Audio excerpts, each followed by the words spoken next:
Hello class, my name is Justin Serrano. Thank you for joining me for week 4. We're looking at case study in procedural justice. I chose case study number 1. In a family-owned business, Joe, the vice president of finance, gives a promotion to his nephew over another equally qualified employee. I've had this experience sitting on a nonprofit board. My previous one, the executive director actually had her mother as the HR director and then her husband as operation director. And initially, the organization started off as a grassroots, really small thing where she had her vision, and then brought on people that were close to her to really buy in and support her vision, and then create a path to execute her mission. And when you start off that way, at first it's small and intimate, and then as you grow and start creating your foundations, you can hire outward and then really bring in people to do what you need them to do.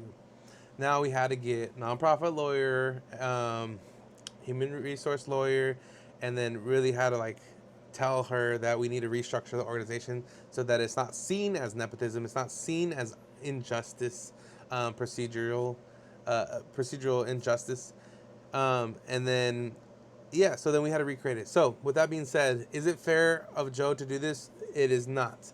Everything has to be fair. So um, who says it? Dunance. I think it's Dunance that shares the distributive justice, looking at equity, the equity rule, which is the whole what you do um, should be reason for outcome. I think it goes something like that, where if you are earning and deserving of the promotion, then you get it based off of the work and all that stuff you do.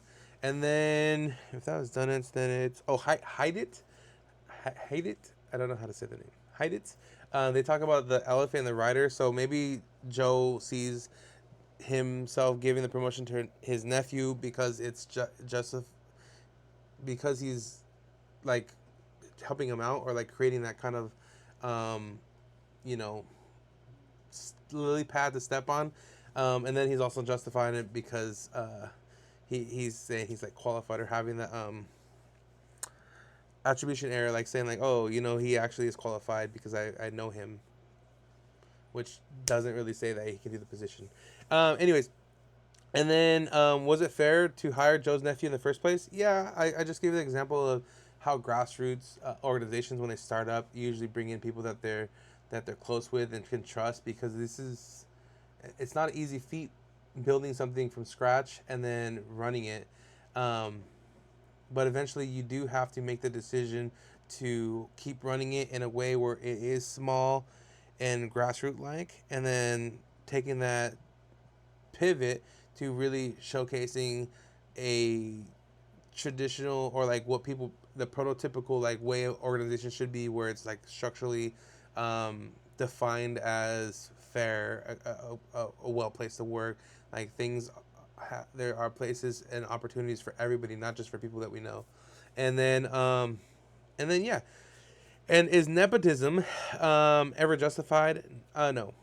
No, and nothing in these small businesses should ever um, take this favoritism, this nepotism, and prop it up to be some sort of like procedural justice that comes across as like, this is essential for us. We need to hire our family members. We need to give them the opportunity. No, if it's something that is initial, then that's, so be it. You got to get your feet off the ground, but you also have to take in consideration how um, other people outside looking in are going to take it. Is it a place where they want to work? Is it a place where they find that they have opportunity and there is fair, fair signals across, saying that they're also valued equally as maybe a family member, and this is where it can get kind of muddy.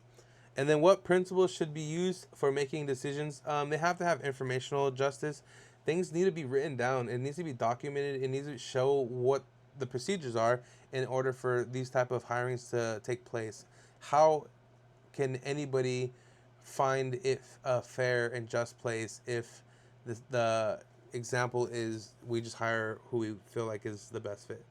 No, there has to be some sort of you know standard, and it needs to be fair. Um, anyways, My name is Justin Serrano. Thank you so much for joining me. I hope everybody's having a wonderful day. Bye.